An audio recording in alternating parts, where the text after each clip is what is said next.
This is Julie. Hey, calendar, what's my morning like? Julie's about to have a long day. At 9 a.m., soccer carpool. 9:10, purchase birthday card. 9:05, dry cleaning. Did you just go backwards? I'm sorry, I can't fit that question into your schedule. 9:15, cry for a little bit. For days that won't end, let Schwann's help. With Schwann's, you can get delicious meals that go from freezer to table in minutes, not hours. Ordered, delivered, done. That's homemade easy. Visit today at schwanns.com. The all-new Toyota RAV4 asks, what if? What if your ride was refined and rugged at the same time? Introducing the all-new RAV4 Hybrid. 208 combined horsepower and standard all-wheel drive make it the most powerful RAV4. Plus, with its head-turning style and breakaway speed, it's bound to change the way you think of a hybrid. The all-new RAV4 Hybrid. Toyota. Let's go places. Horsepower. Ratings achieved using the required premium unleaded gasoline with an octane rating of 91 or higher. Premium fuel is not used. Performance will decrease. She's playing music. She's my midget friend. You know, after that bullshit that Joe. Don't say it. It's on. We're going. Don't say the person that you want to say it. Here, I'll turn down the volume. Hi, this is Jim the Keys bartender coming to you from Key Largo. Keep on talking about it. Talk about it. Now you can talk about it. After what happened. This is Jim the Keys bartender. It's episode 164. 164. The Belle of the Balls. The Belle of That's the correct. The ball. Yes. Okay. You were finishing something. Oh, I was just talking about No, just finish, and you know what? Don't give me context.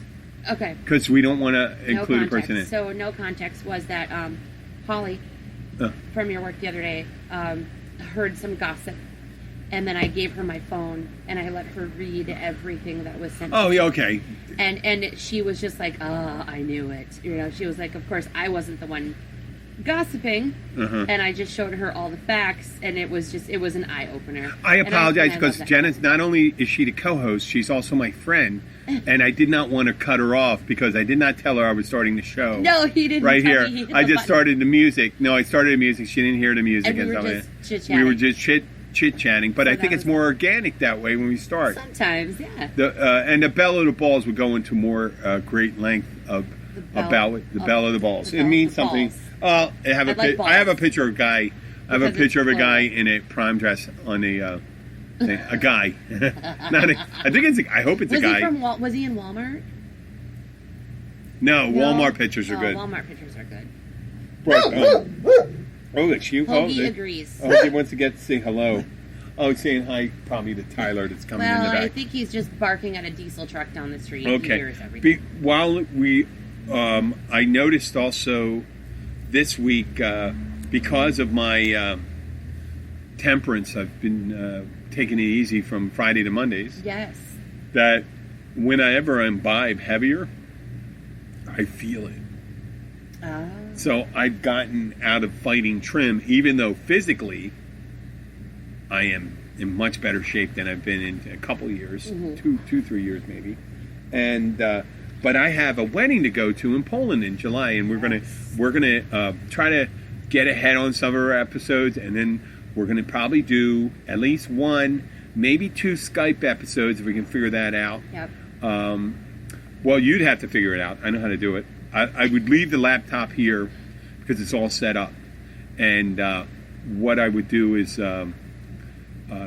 converse. You'd be the host, and I'd be the co-host, because you'll be in charge of controlling this, and I'll be on the. I mean, I can't do it on the phone. I can't. But we'll figure it out. It'll be cool. No, but you'll control that, and then I'll do some remote cast. But when it comes the wedding, I'm going to, and I'm going away for about 17 days in July. It's in Poland, and if you went to a house, a typical house, let's say in a traditional Polish house, and they put out a bunch of food for you, it's more informal. It could be a dinner party, yes. You could be at a table, stuff like, or it could be in a living room. And I mean, I'll bring a bottle of vodka, and as soon as I bring the bottle of vodka, I get a big bottle of vodka. You know, get the biggest one they have. They get it. They take it. Whatever bottle of vodka they have, they put on the table. They put my bottle of vodka on the table. They put a bottle of water or Coke, or mainly I think they drink Coke over there, or Pepsi. And it's funny, that's American thing. The soft drink thing is, except Fanta. I think Fanta's one over there. right? Or I'm not Orangina sure. or something like that. But they put that on the table and they drink, just pour vodka in a glass, no ice. Ugh. Yeah. Which is I so could drink. weird. Nah. You know, well, it's like the old. I mean, German, I'm sure that's weird. Hey. like German beer. You know, German. like, No one. When Germans come in here, come, just give me a glass that's not chilled. They don't say it like that. Go, unter, cold, so frigid, or what that? Trying to do the voice. Es kalt. Es kalt? Oh, okay. How do you know? It's cold. Es kalt. Okay. Yeah, but if you. But I mean, pigeon. That I'm using a pigeon, English, German. So But, cold. and you know how you say beer in German? Beer. Beer. Yeah, I knew that Yeah. one. It's a German invention, so we have that. So I'm trying to. I guess I have to find a quick fix because there's no way. When I was 23, 24, 25, that was my prime for going to. I would have been able to go over there and just hang. Yeah, but you're not going to be able to hang. I can't you're like hang. the white American boy that's not going to be drinking. Like you don't drink as much as they do. That's more of their culture. I had to, once again in the previous episode, I joined a group for 7 years. Right. Because I drank like that. But I drank like that all the time. But you I drank not from the anymore. beginning. I drank, well, given to my own devices.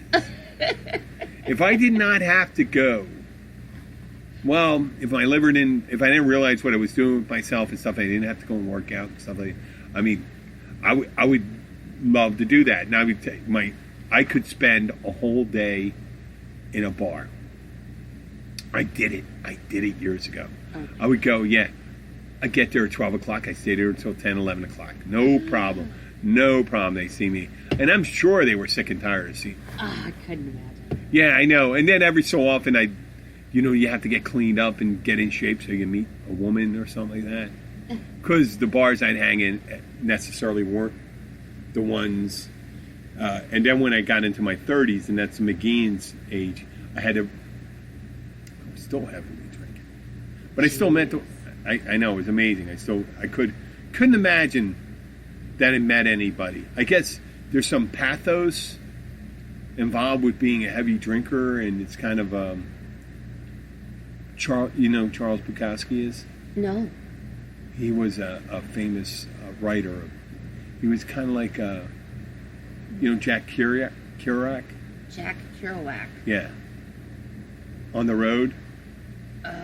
He was from the 50s and 60s. I've heard of it before. Okay, Bukowski was a little like at the tail end of that, but he was all about the fucking drinking. You ever hear about a movie called Barfly with Mickey Rourke? No. He was in it with Faye Dunaway. It was Mickey Rourke, and Faye Dunaway was his love interest. Oh. Now, Mickey Rourke is maybe good 20 years younger than Faye Dunaway. Really? Okay. Good, at least. But it made complete sense the way they did up Mickey Rourke and the singing. He's a total alcoholic, but he's also a writer. He used to do all these different things. And I think Matt Dillon did a movie called Factotum, and it was kind of a pseudo-biography of Charles Bukowski. Charles Bukowski was a drinker whose side job was a writer. Okay. That's his main thing, his raison d'etre. The reason for being was drinking. And then he wrote. And he was a taxi driver. He did this. He'd find himself in these weird situations and stuff like that. Just write these crazy things. He was totally filthy, but he was a romantic. Yeah. Yeah, that's odd. A fucking romantic. As we both turn our heads like dogs. Yeah, like it was a romantic. He was totally, when he talked about it, he totally worshipped women. He was one of the ugliest men on God's green earth. Oh, goodness. But he was so, I don't know. He was expressive, he was interesting, and he was able to turn that and get women to be interested in him. Amazing. My hero. My hero. I mean, obviously, I'm not, first of all, I'm not as ugly as he was, but I'm certainly not as literate as the man was. Bukowski was obviously he's not Faulkner. He wasn't Hemingway. But Hemingway was also But a everyone big had- drinker, wasn't he? What? Wasn't Hemingway also a very big drinker? Heavy drinker, I thought. I'm going to piss people off for saying this because Hemingway's a big guy down here Right, because but- of Key well, West I'm and just stuff. I'm going to piss him. factual. He was. No, I'm going Right. to piss people for saying it. Right. I think Hemingway was hiding a latent homosexuality, and I always believe that the one thing that people hide, like Sylvia Plath, Right. so the bell jar. Yep. She was brought up. Sylvia Plath was, it's a very misogynistic society. Her husband, she was a beautiful woman, brilliant woman, stuff like that. Yeah. She married a handsome man, a brilliant writer, a brilliant man himself. But she was always considered secondary to that, and that was a torture to her consciousness. Right. And the same thing happened And with this is Hemingway. what Same thing happened to Fitzgerald. F. Scott Fitzgerald. He was tortured by. Some people are tortured by their brilliance. Luckily, I'm not that brilliant that I can be tortured by that. It's like knowing. I guess that's what do you call that? Is it Sisyphus or I'm not sure. is it or who was the Cassandra? It was Greek mythology. You're tortured by knowledge of the world, and or the future, and you see it, and that's Sylvia Plath. That was Right. Sylvia Plath. Well, Ernest Hemingway was, I believe he was both. He could have been bi, because he loved women. Well, didn't one of his ex-wives say that she thought that he was homosexual? Yes, and he fought. He did all these hyper masculine things, Right. boxing, ambulance driver during the Spanish Civil War, and all that stuff. I mean, was he that? I mean, I know one of his characters did. She characterized him as being more affectionate with one of his Cuban helpers Well, than he Gellhorn, was with yeah. his own spouse. And then, but with Sylvia Plath, though, she was the one. Didn't she kill herself Yes, with the gas from her stove or Yes. something? And then she that's what he called it, the bell jar. well, I thought she make sandwiches. I mean, that's what fine. Yeah. Put him in her kids' rooms and then block the doors of her children's rooms Yeah. so that the gas wouldn't get in there. Yep. So she saved her children but killed herself. Yeah. Yeah, tortured by her own mind. Yes, and it's a shame about it, and a lot of people that are. We think of all the people that have died. Robin Williams. God, how many I people don't died? blame that guy. I don't blame him one bit. Robin Williams, diagnosed with. He was diagnosed with what? Parkinson's. Yeah. 2 weeks or a week or whatever before he killed himself. And Yeah, but you have the long road ahead of you and stuff like that. Yeah, but he knew, and his symptoms were so strong already before his diagnosis came in that he knew what he was going to face, and he knew what he was going to. Steve Jobs fought to the end and stuff like that. Some people do. Some people do. Last But end, some people don't, and then. But if your entire life was dedicated to making people happy and being joyful, and then all of a sudden you know that you cannot do that anymore, then Muhammad Ali. he probably had no life left. Muhammad Ali. You know. Remember Muhammad Ali for years? Yeah. Very, very, very cocky person. No, but for last 10 years of his life, couldn't talk, Right. barely walk, and stuff like that. Got the physicality of a guy. He was just completely. He just shaking completely and barely shaking and stuff moving. like. He lived. Yeah. He lived. He kept on living. Kept on going out there and doing his stuff. And his daughter and his children seemed to appreciate it. That he Because they fought love their through. father. They love their father because he Right. stayed around. I don't And know. stuff like that. I don't know. Mm. I know it's far for me to say that you have to live with pain and suffering and to do that, but so many people, die from overdoses and things like that. And not to be a downer, we're down in the Keys and stuff like that, No. and we're in paradise. We We're in are. fucking We're in paradise down here. paradise. We're in We're paradise. How many people? When it happens down here, it happens down here. Yeah. Yeah. Most of it. I mean, outside from natural causes of older people. Yeah. Here, Yeah. most of our suspicious deaths are suicides. Mm-hmm. So, I always said that the people around you, it's like the first job before you try to find a location. I mean, obviously, if you have to leave a troubled situation, if you're being harassed by people and stuff like that, it does make sense to move on. Right. Right? Yeah. Why stay in a shitty situation? Move. But don't move and expect to be happy if you don't change the way you behave and do things. Right. I don't differently think your down here. location's going to make you happy. How I do think we- sometimes it might help with some of the struggles. Like, I mean, definitely, I'm glad that I'm not shoveling 7 feet of snow right now. You know? I'm So, happy. I'm happy with location-wise. my situation. Right. With my situation, but the shoveling of snow and scraping of ice and struggling through cold weather had little effect on my happiness and things like that, or the weather outside. It's a beautiful night. I'm looking at the sky is azure, I guess you'd call it. Remember you Yeah. said that, Kyle? Yeah. It's a beautiful night. Beautiful. The sky is It's lovely. Clear. The water is like Yeah. glass. There's a light breeze.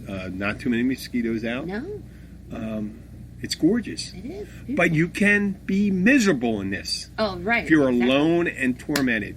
So, and all I would say, besides, I always, I'll take another one.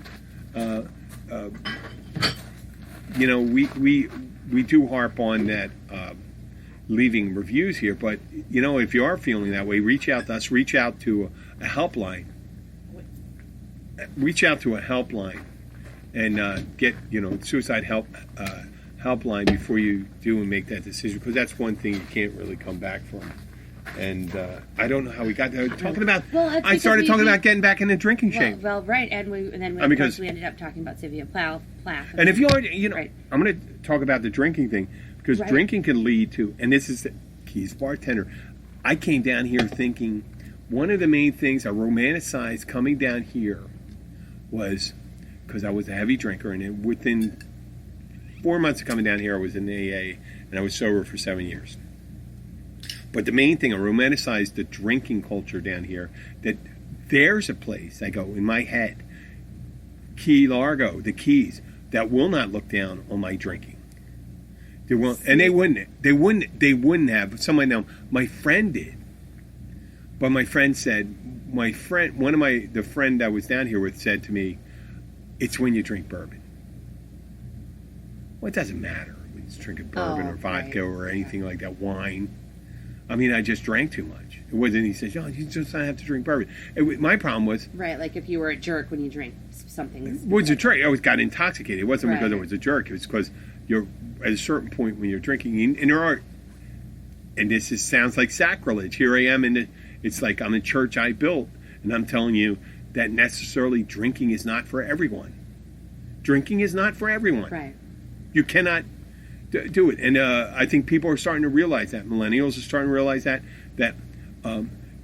when you can enjoy it and not abuse it, it's a fun thing to do. Right. Yeah. Benjamin Franklin wrote about it. He lived until his 80s, in Right. the 1700s. Oh, 18. I don't know when necessarily he died. He could have.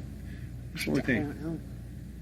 But it's a really good point, because the people that typically have a problem that I've seen with drinking Down is here? that they have no off switch, and I have seen more of it down here than anywhere I've ever been.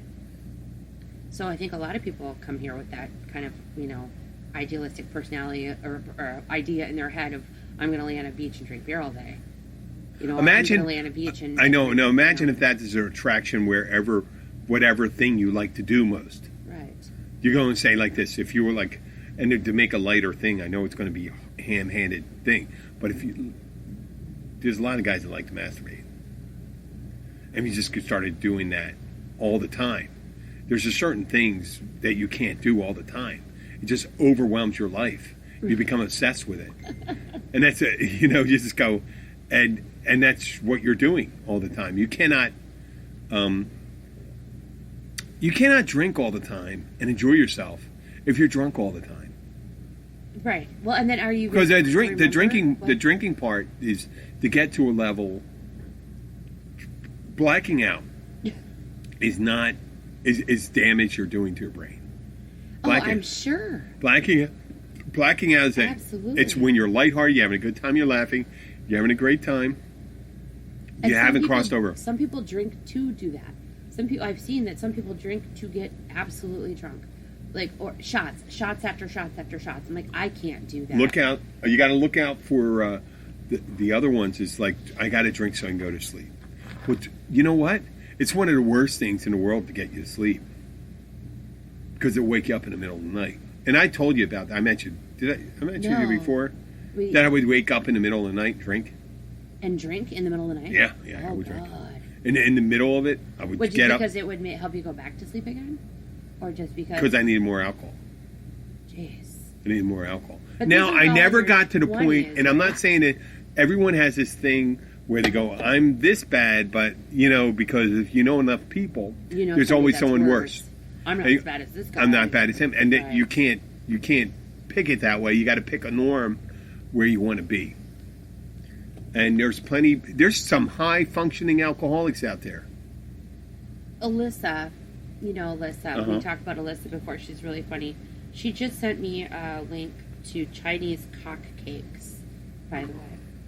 And they are dick-shaped waffles that have cream in the middle. Does she really likes cock, huh? I guess so. I mean, Thanks, maybe it was Alyssa. just because of the last episode. Do you want to send it? We were talking about so many roosters or chickens, hence cocks. Should we send her a couple pictures or something like that? Do I have to send her some pictures?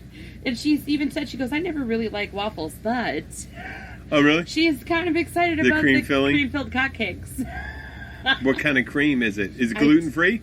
Who knows? I didn't even ask. I'm a lactose intolerant. I'm lactose intolerant. Is it gluten-free or lactose-free? Which one should I ask her? Lactose? Lactose. Okay, lactose-free. We'll see what her response is. Thank you for taking us off this subject. We're 20 minutes into it. It was perfect time. No, it was perfect. Well, no. It was a perfect timing. This is how Lisa does things. She sends me random stuff. That's the perfect timing for it. It really. Oh, that's a perfect timing. And we cream-filled cock cakes. Yeah. So as a bartender, and you're. I'm not going to say you're frequent, but you've been in bars before, right? Well, and do you listen to people's conversations? I usually have lunch at your bar restaurant, but I don't usually go. I'm not a bar fly like at night. Very rarely. I like to come home. I'd rather just come home. Do you listen to conversations that go on there or something? The conversations during the day are different, I think, than conversations at night.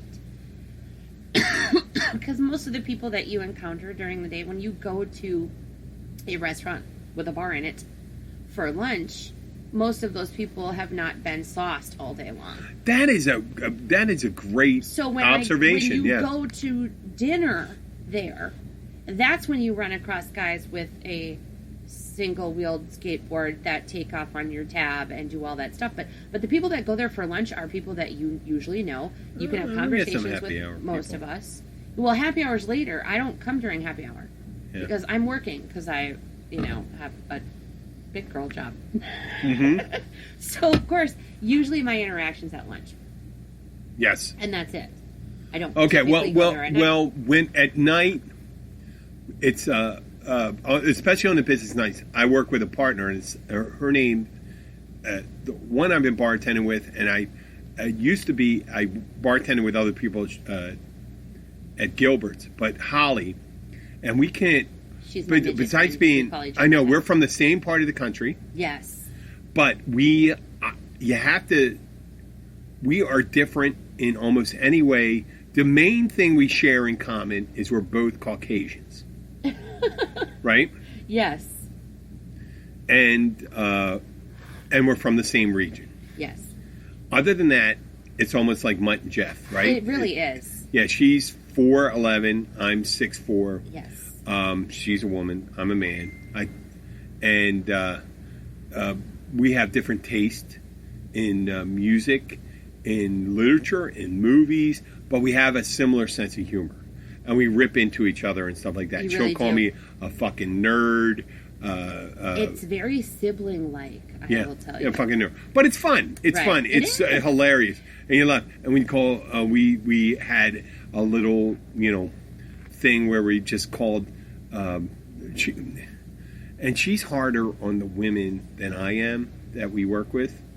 Oh, but sometimes I play along with her and stuff like that. So at one point, she just started rolling with the feminine products, calling people. Yeah, and we did that, and we different STDs and stuff like that. And we just rolled in that. When we sold each other height, I call her Hobbit.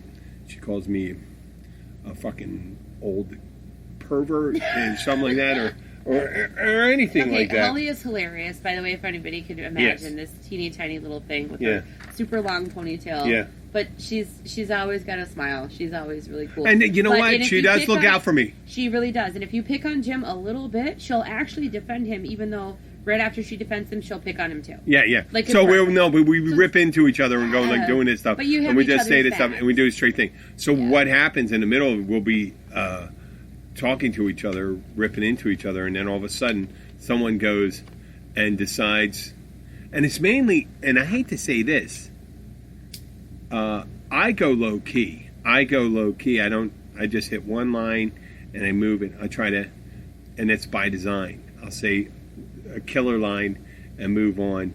And people think they have to add to it. Right. And when they add to it, they pile on. I don't like pile on people. Right. I got them. It's done. They pile on. I don't need it. And then someone starts piling on Holly. We'll just look at them, and it's similar. It's legitimately this. Imagine two lions fighting over a tiny little creature, dagging on it. And then all of a sudden someone says something. It's like we turn around and there's a gazelle, a full adult gazelle. Right. And we're looking at it saying, oh, this is fresh meat. Well, you're going down. You're going down, motherfucker. Exactly. We're going to get you. And we just going right on top of them. We just start ripping it and they go, oh my God. And they're looking at them and going, I'm sorry, man. It's just what we do.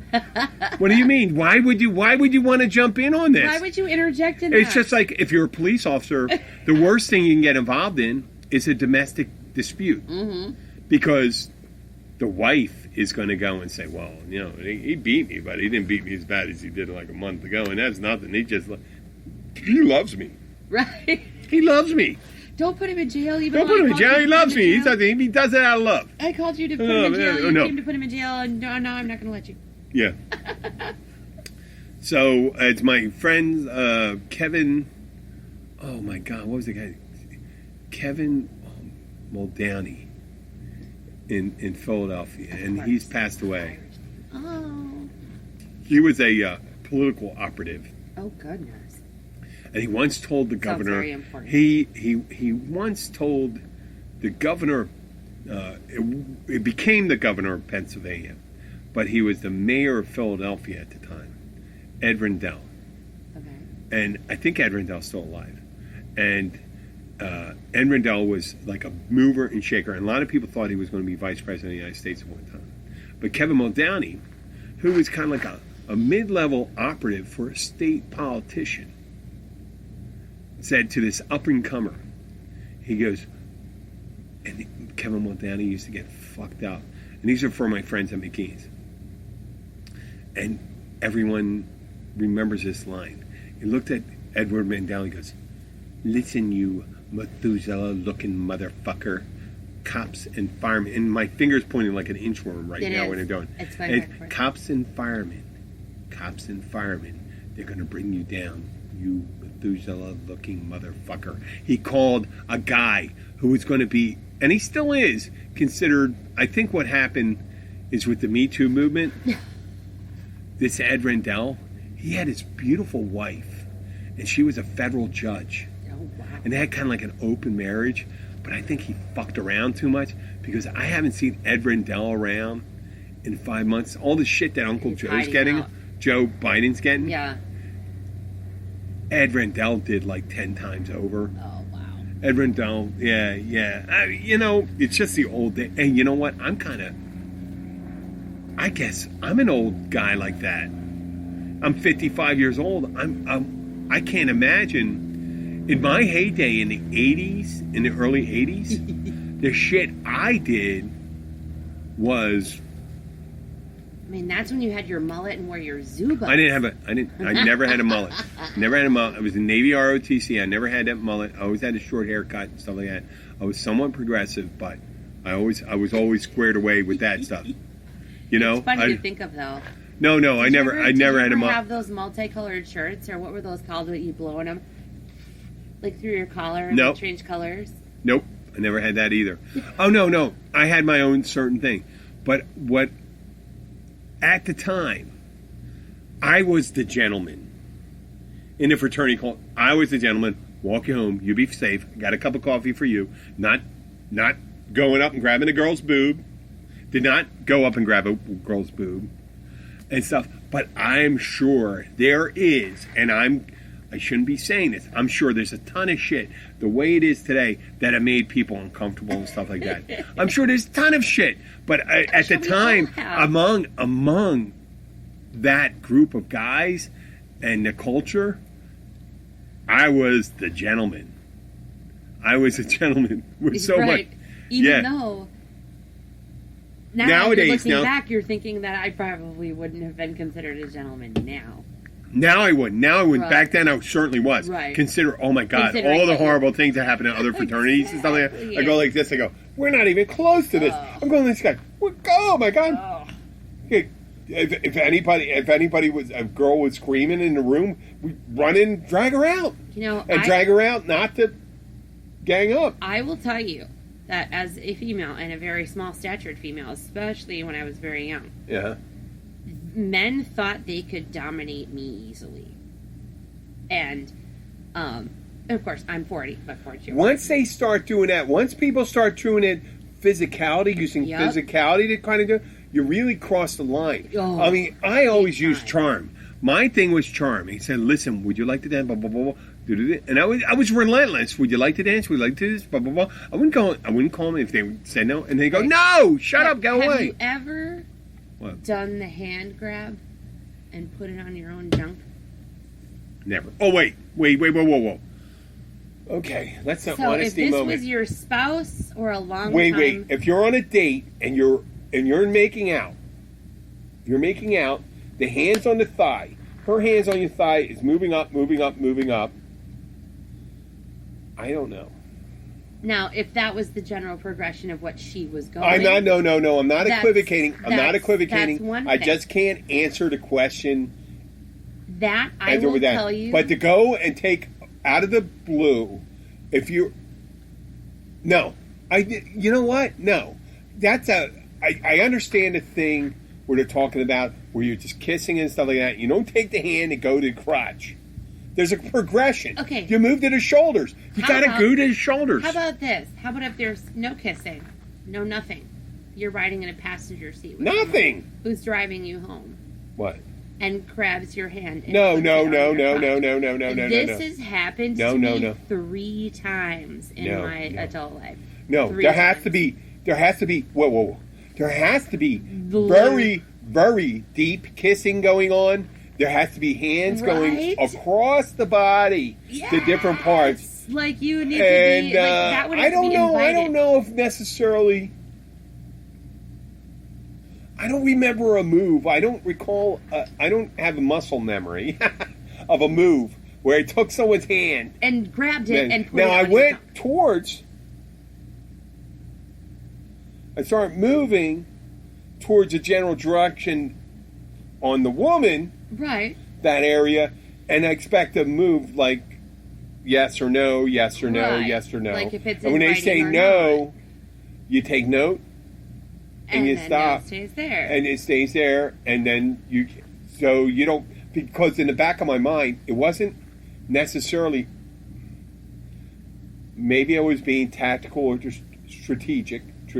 Strategic is long range, Right. and think, well, I just want this to go along organically. Right. Organically, the organic progression. How do we get it? Organic progression of romantic, like whether it's going to happen or not happen. There's a girl in town who I was, when I first got down here, I met her. Nice looking woman, not necessarily my type, but we were friends. Right. And some guy said, someone said, oh, no, you're never going to get with her. She's 3 months. She takes 3 months. 3 months? Are you Challenge kidding me? Accepted. No. Challenge turned down. I didn't know that then. I never tried. I always got the vibe then. I thought, oh my God, I thought maybe she didn't find me attractive, because I turned out she just had a long thing, which hey, listen, Yeah. great. I mean, I was on the 1, 2, 3 date. Yeah.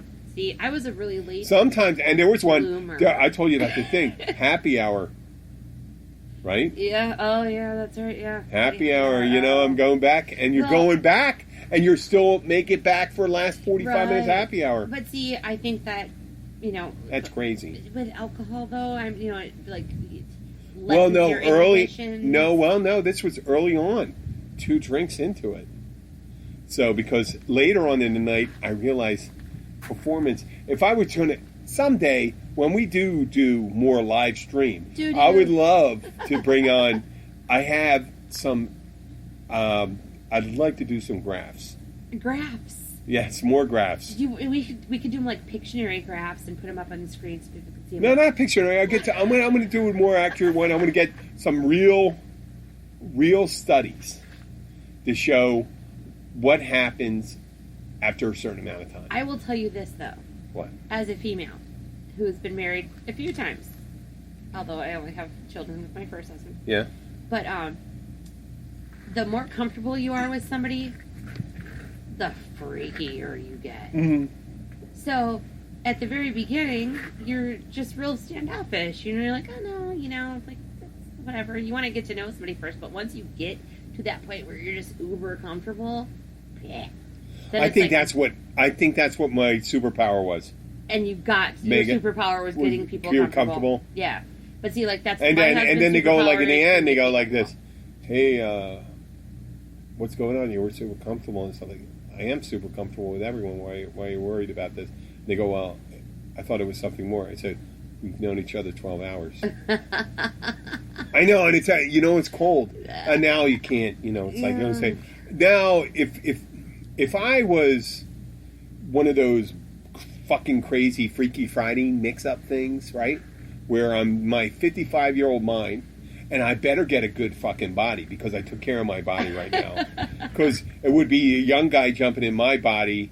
Obviously, if I trained as hard as I did when I was 22, 23 years old, I'd be like super buff, right?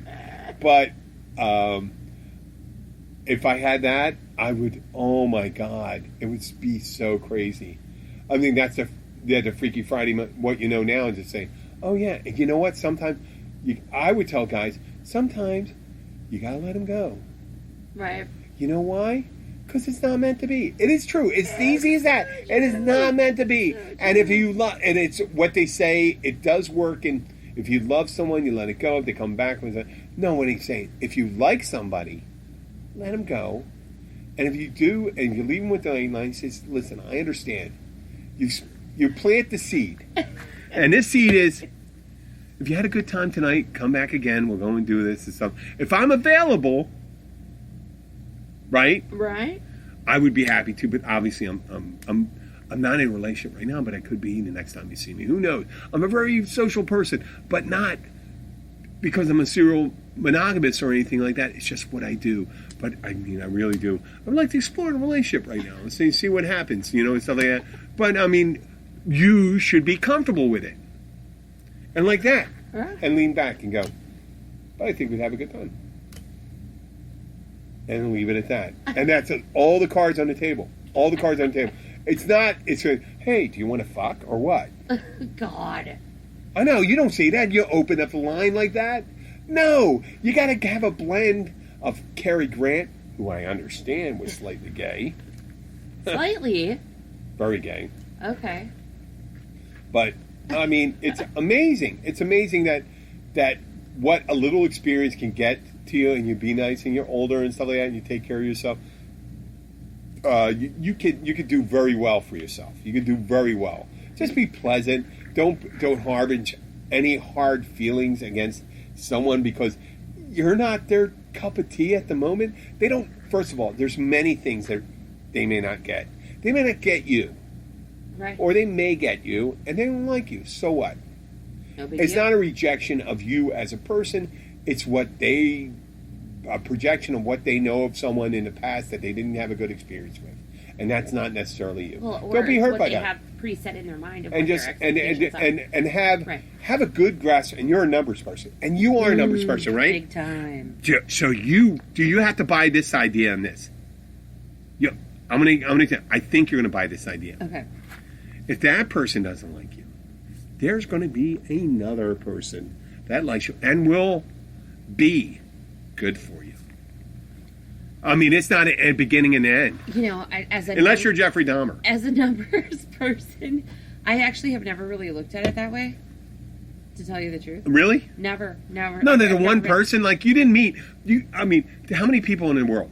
Oh my god, 7.5 billion? Yeah, billions. But Civilians, and there's 100 million of them that you probably would say, oh, they're attractive. 100 million in that age range. you know, and possibly, but 100 million. you're never going to meet 100 million people. I think that I guess I just don't leave that part of my life up to numbers. No, I'm just You know what I saying. mean? I'm just saying this isn't the last person Oh, in the right. world for you. Oh, you know, Now, in a one post-apocalyptic world where there are 4 people left, well, then you have. oh, you're going to kill everyone and Yeah. go, oh, that's the only one left. That is when you actually get to look at it and go, okay, if he leaves dirty socks on the floor, I can't say anything because this is my last hope. That's it. What the fuck? What are you going to do? You know, Everyone acts like there's only it's like 5 choices you have. 5 choices. 5 choices. No. Like you're at a fucking Swanson Hungry Man dinner. You got the turkey dinner. You You got the meatloaf. Yep. You got the You get turkey. the spaghetti. Oh, yeah. Forget the spaghetti. For all this stuff. You only got 5 choices? No. You got millions of choices. You just got to get a bigger pool. A bigger pool of selection.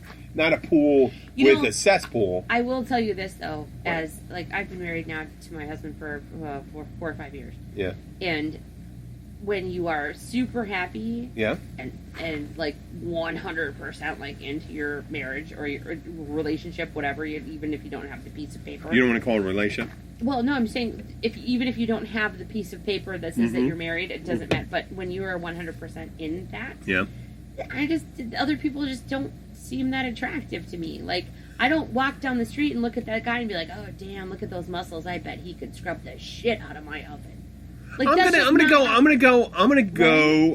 go on the limb, and this is me.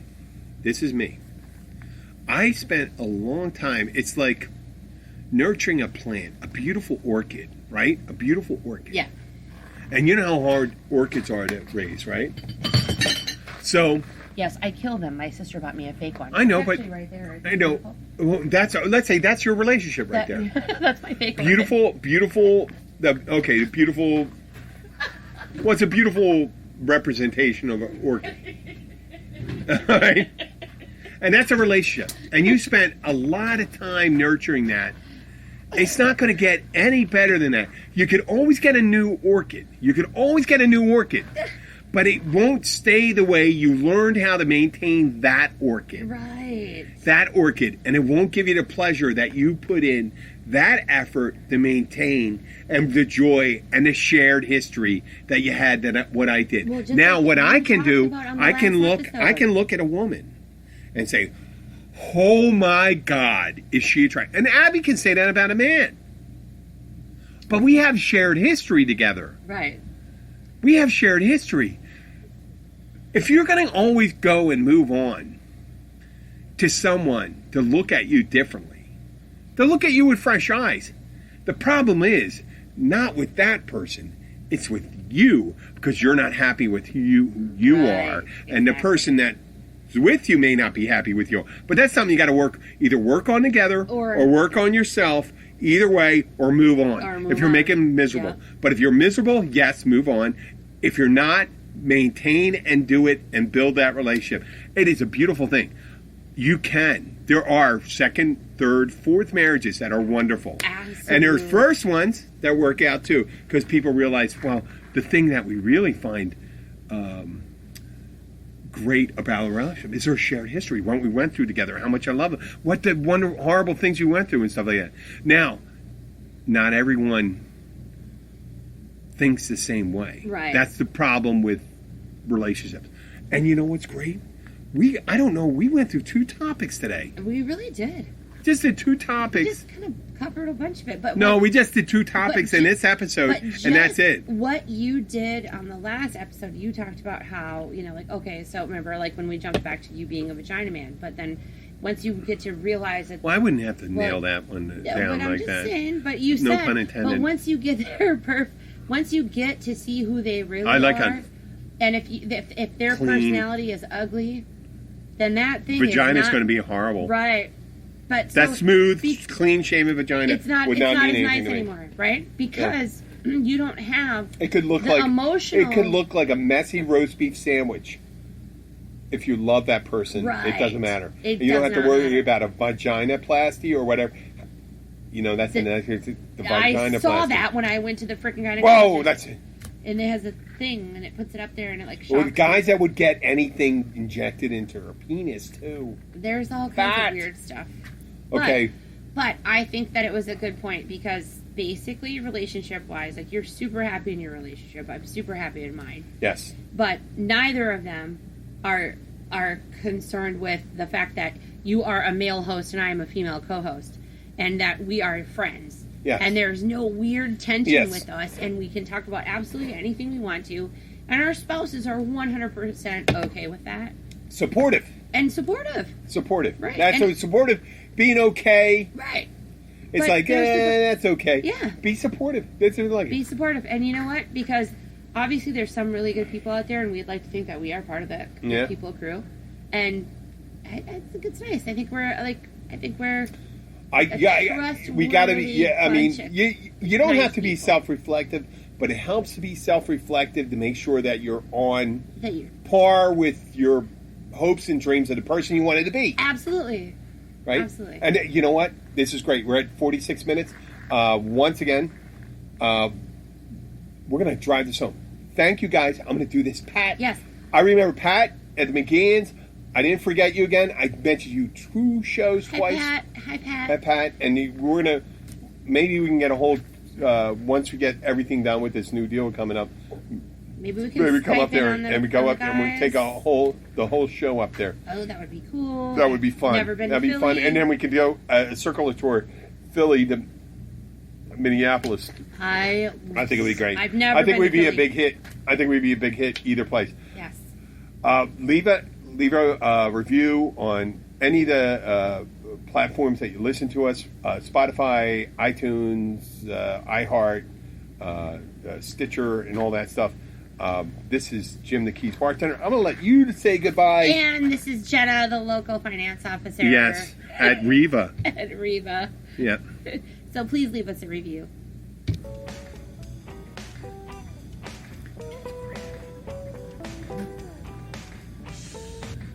Jenna, you know what? This is Julie. Hey, calendar, what's my morning like? Julie's about to have a long day. At 9 a.m., soccer carpool. 9:10, purchase birthday card. 9:05, dry cleaning. Did you just go backwards? I'm sorry, I can't fit that question into your schedule. 9:15, cry for a little bit. For days that won't end, let Schwann's help. With Schwann's, you can get delicious meals that go from freezer to table in minutes, not hours. Ordered, delivered, done. That's homemade easy. Visit today at schwanns.com. And now, a great moment in furniture history. One summer in the early 90s, the Bob behind Bob's Discount Furniture did something that would send shockwaves throughout the furniture business. He eliminated haggling and ended the unfair and insidious practice of artificially jacking up prices only to throw a phony sale. What remains unanswered is why he would end such a lucrative scheme. It was the right thing to do. It was the right thing to do. This has been another great moment in furniture history. Watch furniture history unfold at mybobs.com.